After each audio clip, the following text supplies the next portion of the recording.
and welcome to Love Talk Network, friends, where real people share real stories about God's love. I'm Kathy Endebrock. I'm in studio with the beautiful Coach Carrie Brinkater and the marvelous Marlene McMichael, and we have an incredible guest to share with you today as we talk through stewarding our finances. And, Coach Carrie, Marlene, this is such an important thing when we talk about stewarding our finances. The Bible has so much to say, and we don't always think about ourselves as stewards. Sometimes we think about ourselves as servants, and we think, well, are we servants or are we stewards? And we really are both. But when it comes to money, we need to get those things in the right order, understanding that we are a servant to God and that we are a steward over everything God places in our hands. Because if we get that mixed up and we become a servant to anything other than God, we can get ourselves in a bit of a pickle. So are you guys excited about the topic that we have today? And how has your last week been? Well, I'm definitely excited about our topic today. Hey, friends, this is Coach Carrie Brinkater.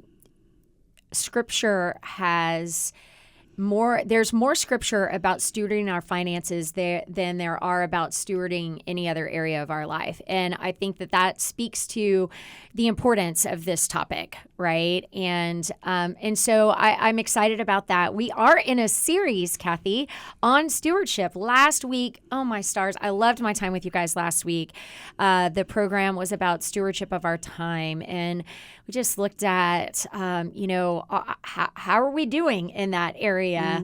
Are we procrastinating? Are we resting? Are we using our time in ways that glorify the eternity of our Father? And holy cow, that was a great program. And then this week, stewarding our finances. So I'm very, very excited about today's program with a good friend of ours, and I'm excited to get into it. Well, Marlene, how are you doing? I'm good, all except for one thing.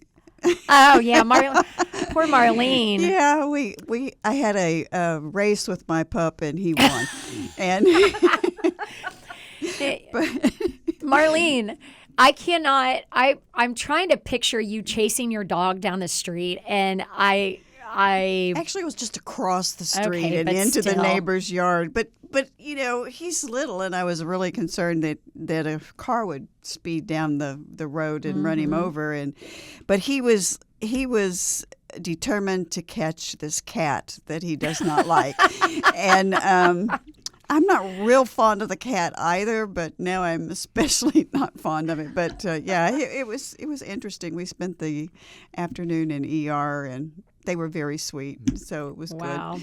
But Well, sprained, not broken. Marlene, I'm so sorry. Thank goodness you're not broken, because you have broken that arm before, that wrist before. So Yes, I have. Praise the Lord. And Teddy, the miraculous dog, is just fine, and so that's good as well. Well, today marks a momentous occasion in my life, Kathy. I'm ready for it. Tell me, Carrie. Yes, I'm ready for it too, with suspicion. What? I no longer have any teenagers. Oh my goodness. Today, my son turns 20.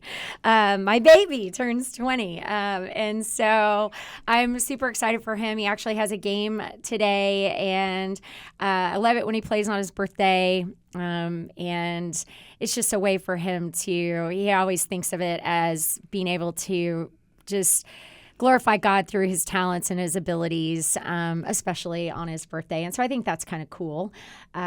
He's had a concussion. He actually missed a game last week. And so I'm just praying that he's well enough to play today. That's a scary deal. Never had a kid with a concussion before. So anyhow, but yeah, that's my momentous occasion today. So baby giant Logan is 20 today. That's amazing. Are we still allowed to call him baby giant? Yeah, he kind of likes it. He does. He kind of likes it. So, yeah. Well, I love this topic, and I love this series that we're on over stewardship, because understanding what it means to be a biblical steward over what God has placed in our hands. That He's placed time in our hands. He's placed, which was last week, He's placed finances in our hands. We're going to talk about that this week, and next week we're going to be talking about relationships and how we're stewarding our relationships. And so I think as we step into 2025, to step into those places very purposefully, realizing that we are stewards, and that to some extent God holds us accountable for our time, our finances, our relationships, and what we do with those during the times that He's given us. For sure, for sure. Well, Kathy, today in studio, we just have an amazing friend, a friend to our program, a friend to me over the years. Our kids have grown up together, which is wild to think, for the last gosh, I don't know, 8 years. 8 years, Craig? Yeah. Really, really great. And we will get to introducing Craig here in just one second. Kathy, I do want to ask you this question that you have posed. Have you ever been in a place where you've realized that you were acting more like a servant than a steward towards your money? That is so good. I think, so there is this scripture in Matthew 6:24, and it stands out to me because God realizes that we can kind of get out of whack in this area. And so this scripture in Matthew 6:24, it says, "No one can serve two masters. Either you will hate the one and love the other, or you will be devoted to the one and despise the other. You cannot serve both God and money." And so when Jesus is sharing these words of wisdom, He understands that we can too easily become a servant to money. We can order our lives after money. We can seek and pursue money above all else. And I have definitely gone through very much a season in life where it was all about the money. The job that I wanted, what job paid the most, and I would turn a blind eye to things that were happening around me because of the lifestyle that I was afforded with the job that I had. And I mean, it really took God getting a hold of my heart and shaking things up for me before I realized that I was not to serve or order my life around anything but Him. And I think a lot of dads struggle with this too, and even moms that are working moms. You have these beautiful children and this amazing husband and this wonderful family that you're meant to nurture and invest in and grow, yet you invest all of your time and all of your thoughts are about finances and money, and it is not supposed to be that way. What about you, Marlene, Coach Carey? Am I the only one? No. No. Go ahead, Carrie. No, go ahead, Marlene. I'm staring at you, girl. I didn't have money for so many years that we got to a place where we could, because, my husband was a minister, and so we got to a place where we had to trust God for everything, what we ate, how the bills were paid, and all that sort of thing, because he wasn't on a salary. And so it was interesting. I mean, but you do develop a faith in God when you're doing that. Working was a way to add some security, we thought, or at least I thought. I think that was an issue. But, God is, I have to say, God was so gracious to me, because in my darkest hours and with the breakup of the marriage and all of those things, I had nothing. And God directed me in ways that I now look back on and go, wow, that's pretty amazing, because some of the decisions I made were just shots in the dark, but yet they were His decisions. They were things He directed, and they were the right decisions. I mean, it's great to look back and say that was the right decision to make, and particularly when money is not my expertise at all. But I love that God told you to go. And he said, I'll give you the plan. I need you to go. And you were so faithful to continue to listen. Truth. God doesn't give you a whole roadmap. He says, look, I always go back to the story of Israel as they went into the Canaan land, because, he didn't tell them, I'm going to protect you the whole way. He told them to go up today against Jericho, or today against Ai, and do it a certain way. He told them, don't collect the spoil.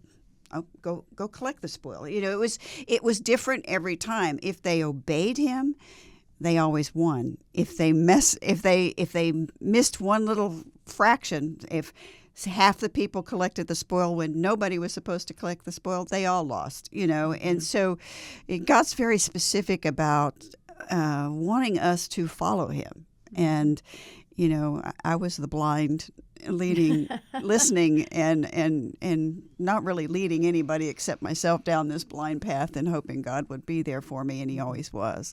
Absolutely. Absolutely. Well, let me introduce our amazing guest today, Craig Larson.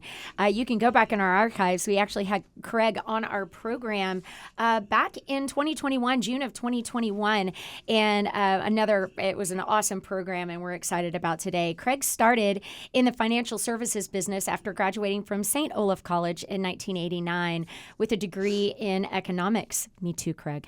From 1989 to 1996, he worked at Mass Mutual in Minneapolis. And then in 1996, Craig established Larson Financial Advisors, an independent firm to better service the needs of his clients. In 2011, Larson Financial Advisors became a registered investment advisory firm and converted its investment operations to fee-only fiduciary status to provide the best and most unbiased advice possible. I love this, and I want you guys to hear more about that. Craig has worked on the board of directors for Minneapolis Association of Insurance and Financial Advisors, as well as other corporations as well. He gives seminars and workshops for a number of organizations, including the FBI. Wow, Craig, very nice.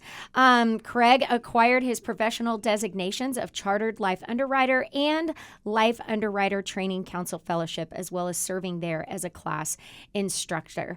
And Craig moved his family to Texas, in 2016, and he maintains offices in both states. So if you're here in the area in Central Texas, you can meet Craig at your favorite coffee shop or head on over to his Cedar Park office for a more formal sit down together. Or for our national audience, Craig does video conferences with clients all over the U.S., and he is happy to serve you. Craig, we are delighted that you are here with us today on Love Talk Network. Great to be here. Yeah, great to have you. Great to have you. Well, Craig, you have helped so many people make the shift from being servant to their money to being a steward over their money. Why is this so important to you? It just has to do with the path of my own life. And over the last few years, I became a lot more kingdom mindset oriented. And you had just talked a minute ago about the phases in life we go through where we're serving money for a while. And I think that's very typical, right? And so typically people in their 20s, right, it's all about them and the money and the spending, because you want to get a car, you want to get an apartment, and then you want a bigger, faster car and a better apartment and then a house. And so it's a very selfish decade for most of us. And then you hit your 30s and you've got kids and you're forced to become selfless, but it becomes all about the family. And you're spending like crazy raising these kids. You're pouring all your resources into them. And in your 40s, if you're lucky, that gets maybe a little bit easier, but then they're teenagers and there's just more demands, right? So finally I hit my 50s, and we've got 2 kids in college and one is a senior in high school. And she's busy, so she's gone all the time. So we feel like empty nesters. And the natural course of action should be to start looking outwardly. So now you've got more time to serve in the ministry or at church or in your community, and you've got more money, hopefully, to steward for that purpose. And so the natural course for me is when I feel passionate about something, I want to share it with everybody. And since money is my occupation, I have a good field and influence that I can inspire and lead others to do that. I love that. It's so true. We do go through phases. Friends, when we return to Love Talk Network, we have so many great questions for Craig Larson today as we discuss stewarding our finances. What does that mean to you? Is it too late to start stewarding your finances? No, the answer is no. And Craig's going to talk us through that as well. We just have so much more for you when we return to Love Talk right after this.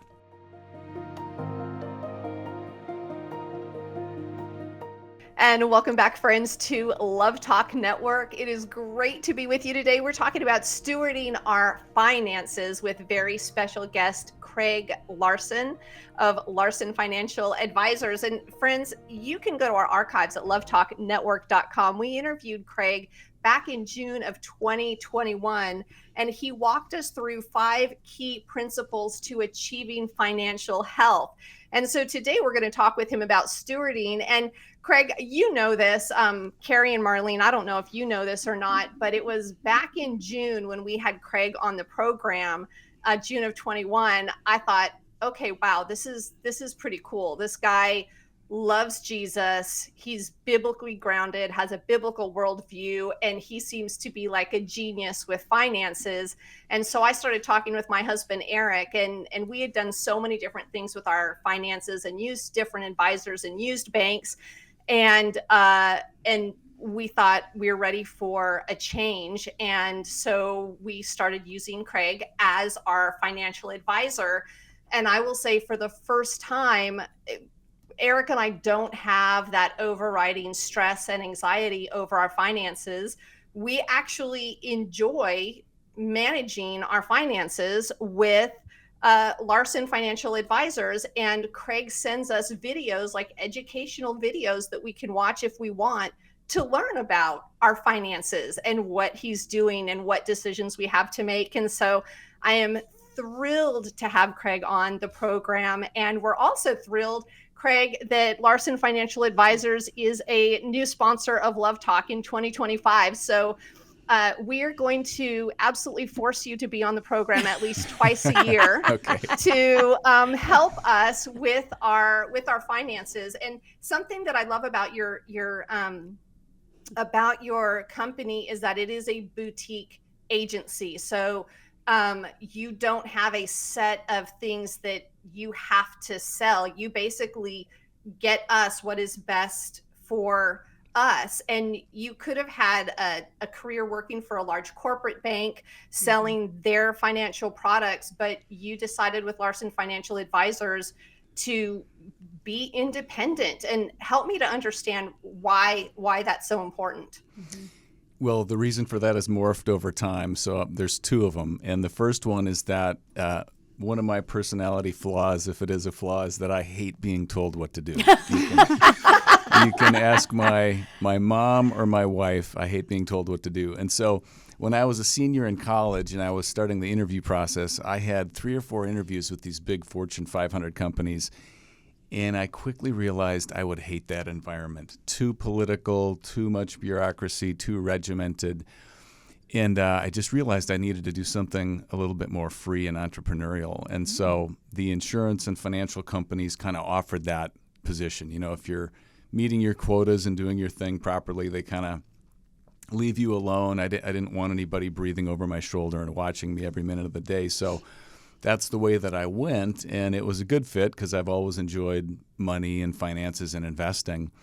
And so what happened over time is I kind of realized that, you know, working for a big insurance company, you don't really have that freedom and flexibility. And so that's where in 1996 I split off, hung out my own shingle, started my company, but I was still affiliated with big broker-dealer firms. And it took a few years for me to realize that they had their conflicts of interest, they had their motivation, and of course it was all money. You got to make money for the firm. And there was some things that they recommended and were trying to pressure us to offer clients that were just not appropriate. Garbage products, in my opinion. And I just realized, you know, I can do better due diligence than these people. And I really don't want that influence tainting what I would recommend for the client. So before the term fiduciary was being bandied around the industry, I decided, hey, I need to be a fiduciary. I need to be free to just do the right thing for the client, unencumbered by, financial conflicts. So that's how that started. And after a few years in the broker-dealer world, I just split off from them, put my license with the state of Texas and Minnesota, and began a more pure fiduciary role in that at that time. Explain to those who may not exactly grasp the concept of fiduciary. What is that?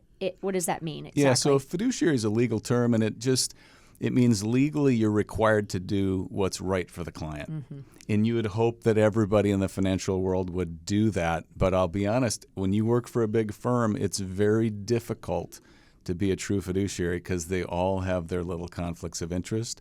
And they have incentives that are designed to get you to do certain things, sell certain products, and those are not always best for the client. Mm-hmm. So it's hard to be a fiduciary at a big firm. It's so much easier when you're independent. Wow. I've heard my husband is a realtor, and I've heard him say many times on the phone, I am looking out for your best interest. I am acting as a fiduciary on your behalf, right? And and that's exactly what you're doing. Yeah. Looking out for your client's best interest with a boutique. I like that term. I didn't realize that's what it was called, but you're your own. You're not affiliated with a big giant corporation, which is amazing. How did you have the confidence to do that, Craig? It was a leap of faith. Yeah. It was a big jump. Yeah, and my supervisor at the broker-dealer said, you're too small to do that. It's not going to work. But I was just, obstinate enough to ignore his advice and do it anyway.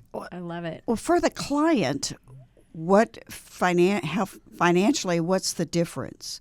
In other words, if you've got a client that's had invested through a big box company versus investing with you, what kind of percentage difference, I'm going to say gain, would they have made, or loss would they have lost? Yeah, that's a great question. There's so many variables into the gain and loss. I'm sure formula. that. But I would say that, the thing that's hard to spot as a client, if you're working with the big banks or the big Wall Street firms, is it's hard to spot the conflicts of interest. I would agree. And they're supposed to be disclosed, and you probably get a PDF of a brochure that's 400 pages long that explains all of that, and nobody ever reads it. But you'll just end up with certain products or certain funds or certain stocks that the company has a greater financial interest in, that they're going to make more money on, and so that ends up in the portfolio instead of your advisor being just free to choose what's exactly best for you. Wow. Wow. And so you do that individually for every one of your clients. Right. You sit down, you look at their needs, you look at where they are in life, whether they need to be, investing aggressively or they need to pull back and be more moderate. You're looking at every single thing about where they are in life and helping them to monitor based on where they need to be in 5 years or where they need to be in 20 years or where they need to be today. Right. Wow. That's awesome. That's awesome. Larson Financial Advisors. That's amazing. That's amazing. Well, and one of the things that I love about Craig is that he asked Eric and I, hey, could you kind of help me understand what your like financial outlays are going to be for the next 3 years? And Eric and I were like, oh, we have no idea.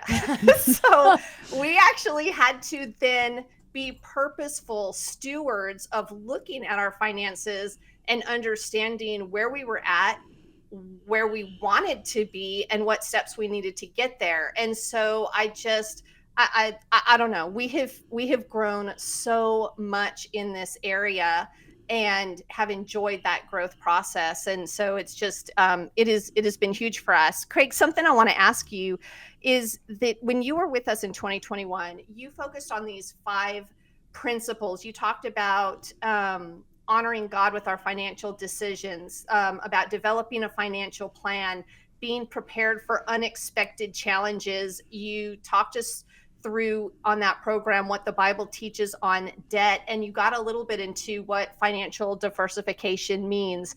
Is it critical that everyone understand these principles, or would there be one principle that really stands out over the others if you're talking about stewardship of your finances?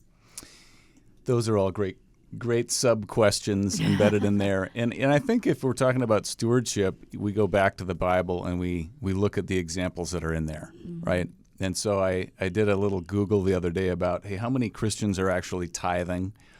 And tithing is kind of, I think, the first benchmark of stewardship that we all want to shoot for. And according to Barna Research, I think it was 20% of Christians tithe, but 40% of practicing Christians tithe. I don't know what practicing, how that was defined, but in the pastors that I've talked to, I'm hearing that it's 20 to 30% of the congregation is tithing. And I think going back to that very first scripture that you mentioned in Matthew, that you can serve money or you can serve God, but it's only one or the other. If we're not tithing, the likelihood of being focused on money and putting our trust in that is much greater. So it's almost like tithing is kind of our protection against greed, and it's our way to submit to God with our finances. And that's just kind of the starting point. And so I would encourage anybody out there, if you're not tithing, figure out a way to get started on that and do it right away. And God will do more with the 90% that you've got left than you can do with the 100% before you tithe. But that's your way of kind of plugging into God's economy. And then for those that have more resources, prayerfully consider about sacrificial giving, additional offerings, and really try to make a difference. I think that's the key thing with stewardship. But going back to those other items, to be a good steward, you need to be knowledgeable and you need to put things into action. And there's a few people, a small percentage of the population, that can do that on their own effectively. The rest of the people need help, right? And so we need professional help. So that would be a key component. Find somebody that you trust and like, that's an expert that can help you get all of those areas in line. Well, I heard my husband say this a lot. Like, you should always use your talents and abilities to do what you're best at, right? And if you're great at selling real estate, then that's what you should spend your time doing. And maybe your hobby is investing and, taking care of the finances as a hobby, but a professional who spends their time, that means you can spend your time doing what you're good at. Right? Being the realtor. And Ashley enjoys investing. He enjoys all of that. But we know that we need to have someone investing our money for us because we don't have the time or the talent or the ability to do that. So you're right. That's 100% true. Find someone you trust that can do it for you and has your best interest at heart. Yeah. So I love that. Well, Craig, going back to the tithing, I grew up in a house where I watched my parents week after week. You used to get envelopes. I don't know if you grew up in church like that, where you had an envelope and you pulled out your envelope for the week and you put your money in the envelope. And Kathy, did you grow up like this? Did you have the envelopes at church? I just remember the envelopes being in front of us. And my mom or dad would take one of the envelopes out of the thing in front of us and put it in, and then the plate would be passed. We had... I did not go to the same church repeatedly until I was about, 14 years old. And then we actually settled on one church. But before that, we went to a ton of different churches, Lutheran, Baptist, Catholic, we just went to non-denominational, lots of different churches. But so I don't know that we were ever a member of anything until I was about 14. I remember my parents being very diligent, and it wasn't like they said, "Ooh, we're putting our tithe in the plate." It's just what they did. And as children, we learn from observing our parents, right? More than, "Hey kids, I'm tithing today," right? I mean, the words didn't matter. It was watching them for years put their check into the offering plate every single week. And that's just something that we made a priority when we got married 30 years ago. It's like, starting now, we didn't have any money. I mean, nothing. We had nothing. And, but that was a priority to us, to take that first fruits and put it in the plate. And then you're right, Craig. I do feel like God does more with the 90% than he would have ever, because we would squander that other 10% if left to our own devices. I've got a question. It's not on our paper, but I'd like to hear your take on this. There are spenders and there are savers, right? And I'm sure you come across this in your business a lot, probably in your own family. With 3 children, you probably have some that are more bent to spending and more bent to saving. Very different personalities with money, yes. So how do you, and typically a spender marries a saver. That's very typical. And so how do you maybe counsel people through different priorities in their financial experience? How do you counsel that? Behavioral finance is the hardest part of the business. Behavioral finance. Because us that are economics majors are not trained in psychology. Yeah, that is very true. 100% so true. I think you try to, develop a plan and encourage people. You have to seriously look at this. And did you mean to do that? And then what is going to be the impact of that going forward? And for the spenders, of course, it's just hard for a lot of people to live within their means because they want to spend. And so there again, I think a cure for that is just going back to tithing. Are you tithing? Because if you're not tithing, you're going to have a ravenous appetite to spend all of your money on all your stuff and just keep doing that and make more. And it just seems, from what I've heard and what I've seen in my own life with tithing and what I've seen with other people, is that when you do that, you're subjugating that me greed to God, and you're putting some of your treasure over there, and then your heart's going to be over there too. So that would be, I think, a practical application. Another thing that was bizarre in our household was years ago when they changed from analog to digital cable.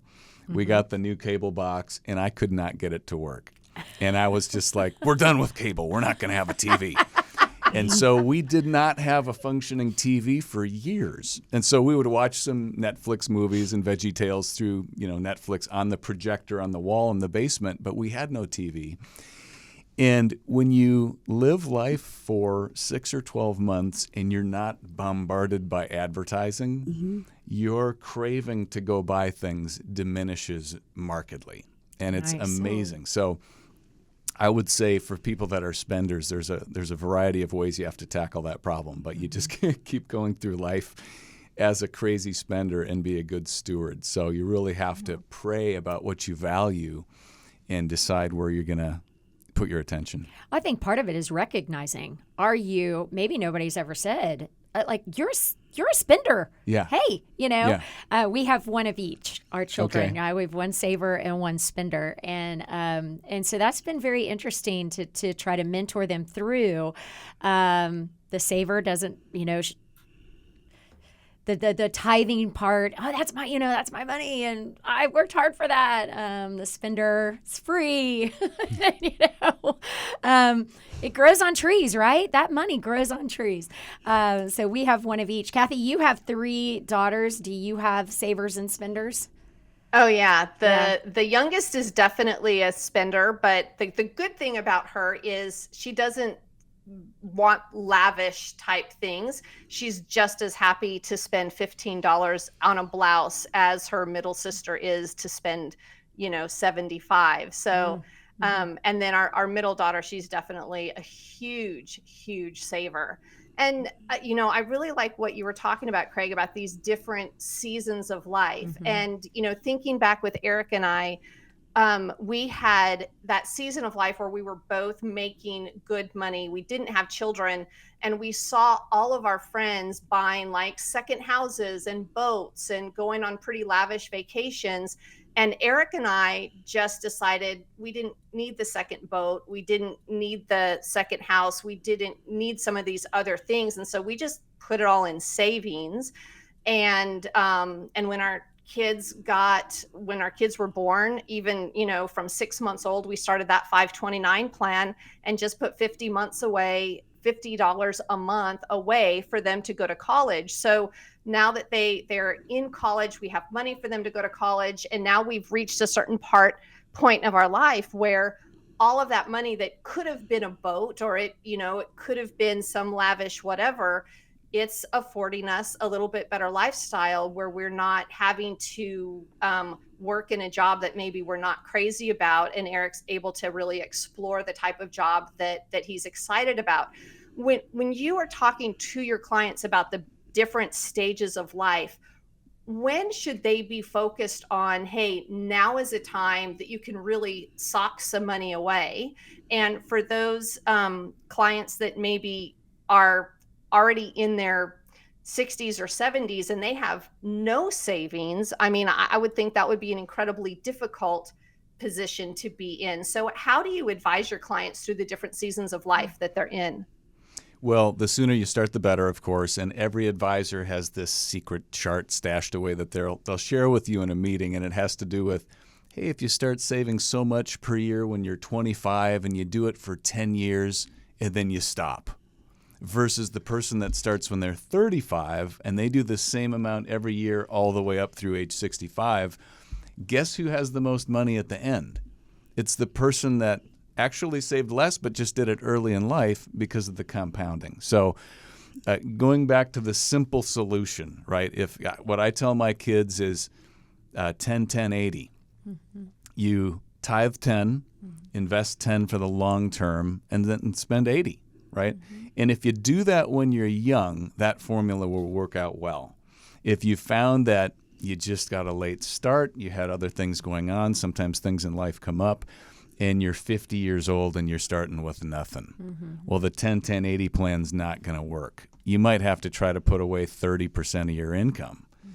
And the later that you get going, the higher that number gets, or you just have to be willing to be flexible in retirement on other things. And instead of retiring at 62 or 65, you'll probably have to work longer, 70, 72 maybe, and you'll have to be ready to change your lifestyle and just adapt to less. But there's no magic bullet that, somebody that has not saved and they're 55, 60 years old, they've put themselves in a position with very little options, and it's just sad. So we can all, if you find yourself in that situation, by the way, go tell your kids, your nieces and nephews, everybody you can to start saving early and just make it a habit. Mm-hmm. For sure. Saving early is very important. And we have one kid that came to us and said, hey, can I sit down with your financial advisor? And that kid was 16 at the time. And we were like, sure. Forward thinker. Excellent. That would be great. So now, Craig, when I introduced you, one thing that really struck me, and I'd like for you to talk on this real quickly before the break. You, in 2011, when you started Larson Financial Advisors, when you became a registered investment advisory firm, you converted your investment operations to fee-only fiduciary status. What does that mean? Well, the model for most advisors has changed over the last decade. And back when I started in the business, it was largely the commissioned broker. You'd sell a mutual fund or a stock or an annuity or some product, and you'd get a commission for that. And that model has really died off, and that's probably good for everybody. So the typical advisor now has a flat asset-based fee. They might manage your portfolio for a flat 1% of the assets in your account, but then they're free to put in any investment type of product that's appropriate. CDs, stocks, ETFs, mutual funds, and then you can substitute things without a conflict of interest. Right? So back in the commission days, you sold XYZ funds, and they turned out to be dogs, so you want to switch to ABC funds. Well, there's another big fat commission, and so there's all kinds of problems with that. And a flat fee model really puts everybody on the same side of the table. hey, this thing's working great. Let's leave it in the portfolio. This other thing is not really working great, or times have changed. Let's rotate out into something else. And it doesn't change the compensation structure. So there's no conflict of interest to do the wrong thing. And then the advisor and the client, they both want the account to grow and go up. Well, having an account go up is the only way the advisor gets a raise. So everybody's they're in it together at that point. Seems like so much more ethical. Yeah.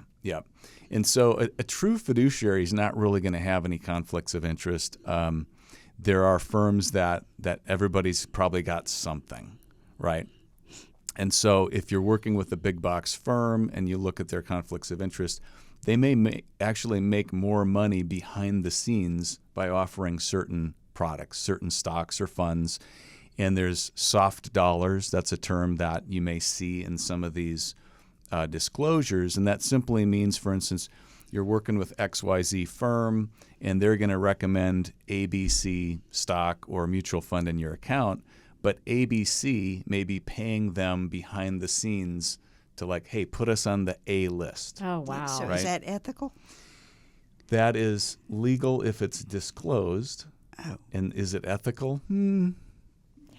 It's not the best ethical situation, is it? It's Yeah. illegal if it's disclosed. Wow. Well, Craig, we have so much more knowledge to gain from you in our final segment. Friends, we do need to take a break here and hear from our amazing sponsors, Larson Financial Advisors being one of those sponsors. And we'll be right back with you with Love Talk right after this.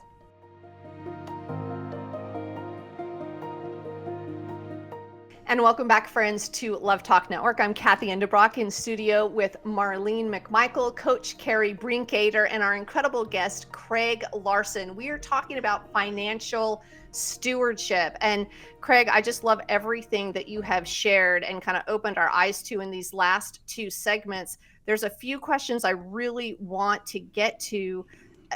When we talk about financial stewardship, it's not just about growing an investment account. There are really a lot of other areas that we often overlook. Can you help us understand that when a person walks into your office and is a client of yours, what are some of the areas that you are going to be talking to them about other than just save more money?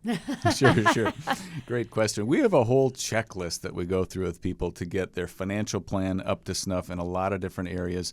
Of course, the core areas are investing properly and accordingly. Another one would be having a plan, right? Are you on track and ready for retirement? Are you going to make it? Is it sustainable? And then there's a whole other checklist about everything from emergency fund and budgets or disaster planning kit, tax plan, estate plan, proper insurance. So it's a pretty thorough dive for clients. For those that are not clients yet and they're just maybe kicking the tires, we have a 3-meeting test drive that they can do, no cost or no obligation. And we'll come in, we'll get to know them, we'll have a sample plan ready the second time, and then a third meeting to just go over questions. And it really gives somebody the time to get to know us and us to get to know them before they have to make any kind of a decision.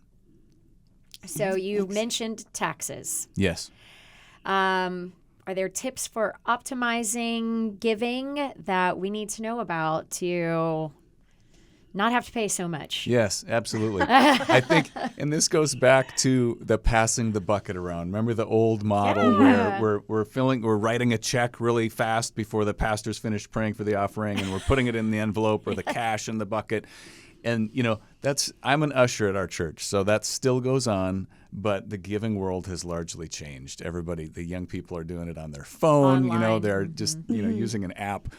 And I always personally enjoyed putting the check in because I felt like I was doing something, like this is my giving. But here's the thing. So the cash gift of moving money from a checking or savings account to the church is not always the most efficient way to do it. So I think what people miss is a couple of key opportunities.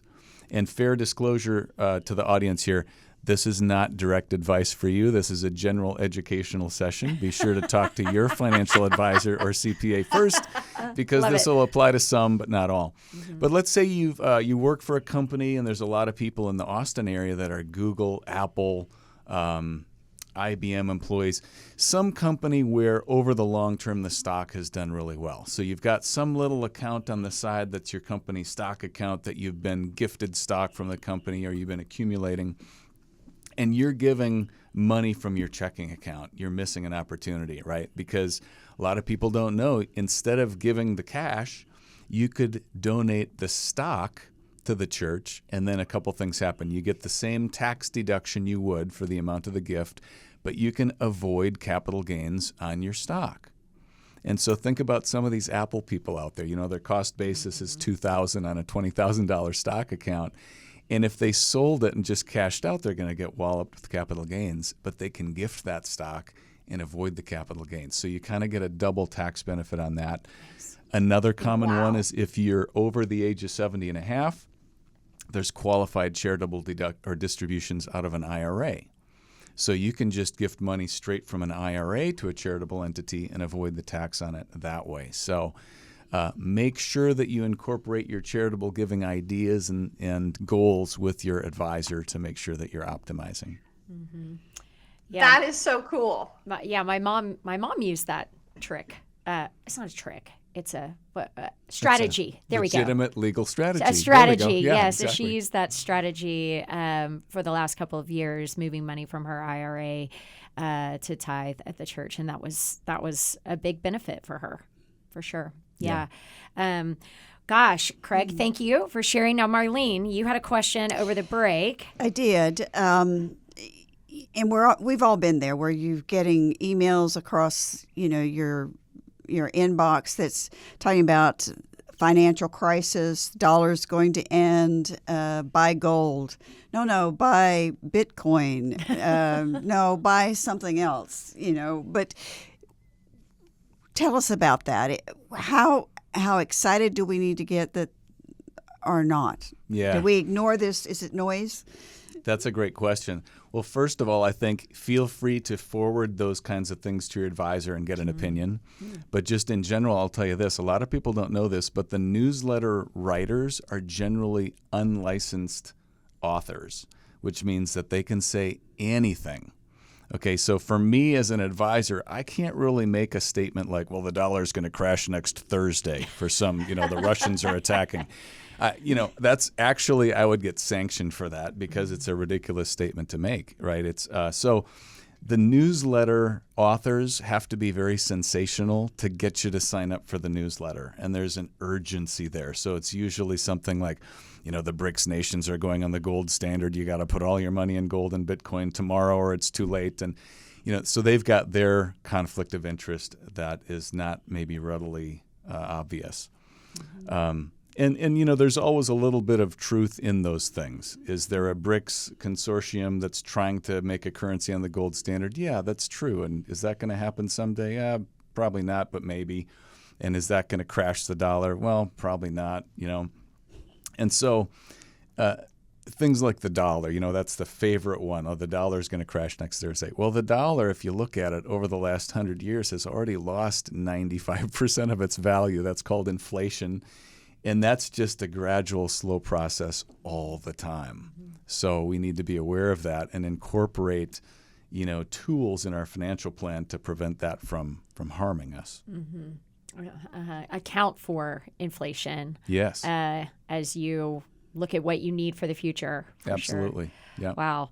Man, so much great advice. Well, Kathy, you've worked with Craig now for going on 4 years, I guess, and this will be year 4. It's flying by.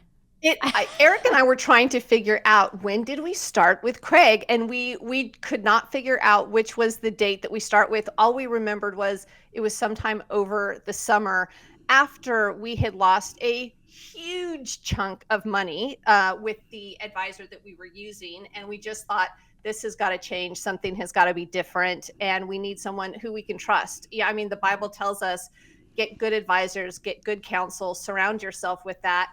And so to have someone who I know loves the Lord, is incredibly qualified in his field, we just kind of swapped everything across, and it has been fantastic. We've just really enjoyed the journey. And Craig, for those of our listeners who want to get a hold of you, I know that they can look at your company and find out all the different packages that you offer by going to larsonadvisors.com. And I know beautiful Charity in your office will always take their call. They can call it 512-910-2722. That's 512-910-2722. For everyone coming across your door, you say you're happy to go out and just have coffee somewhere in Austin. It doesn't have, the thing that I love is you really want to get to know your client. You want your client to get to know you.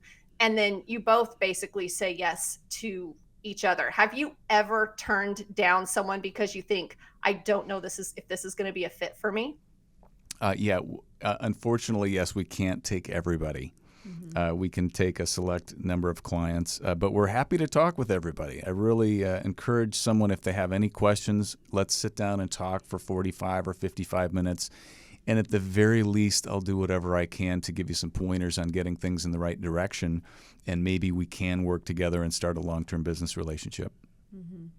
I love that. And I think that's super ethical too. You can't work with everybody because you would stretch yourself too thin, and then you wouldn't be the great financial advisor that you are. You would be stretched too thin.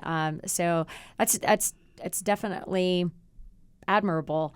Well, Craig, what are your parting words of advice for our listening friends today? Parting words of advice: get a plan. Get a plan. Make sure that you have a comprehensive plan. That's part of good stewardship, right? You don't want to just wander through the desert aimlessly with your finances. Sit down with someone, work on it, get a plan, start implementing. I love it. I love it. And I think it all goes back to this question that you asked at the beginning, Kathy. Are you being a servant to your money, or are you being a steward to your money? We have a really, really good friend of ours that was in the business world making, I'm sure, a ton of money. And he looked at what he was doing and he said, I don't feel like I'm doing any meaningful work for God's people. I just don't, I've got to make a change.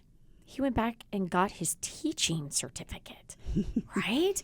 And for the last, I guess it's been about 5 years or so, he went to work at the public school and he's now working at a private institution, but he is so much more fulfilled in his work because he decided to stop being a slave to the dollar and go, you know what?